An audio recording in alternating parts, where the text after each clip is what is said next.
మన యొక్క వైజాగ్ ప్రాంతంలో ఒక ఇంజనీరింగ్ కాలేజ్ ఉంది. ఇంజనీరింగ్ కాలేజ్కి ఫోన్స్ తీసుకుని వచ్చారని చెప్పి టీచర్ ఏం చేసిందంటే క్లాస్లో ఫోన్ తీసుకుని విద్యార్థి దగ్గర నుంచి ఆమె వెళ్ళిపోతూ ఉన్నది నడుచుకొని.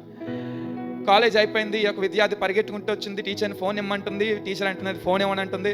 సో ఆ గొడవలో ఈ యొక్క విద్యార్థి కోపానికి అహంకారానికి వెళ్ళిపోయి చెప్పు తీసి టీచర్ని దవడ మీద కొట్టింది. Imagine a student beating a teacher for not giving mobile and slapping the teacher with the sandal or slipper. So this is the situation the world is going through today. ప్రపంచం అనేది ఇటువంటి పరిస్థితుల్లో ఉన్నది.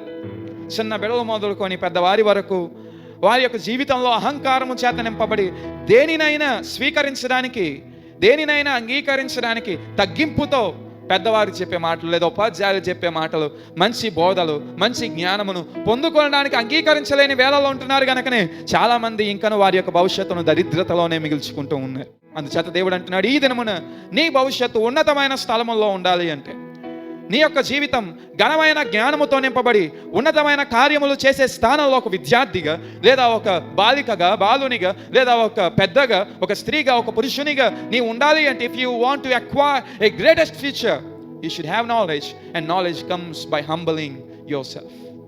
నీకు జ్ఞానము కావాలా? జ్ఞానం ఎలా వస్తుందంటే నిన్ను నీవు తగ్గించుకొనుట వలన.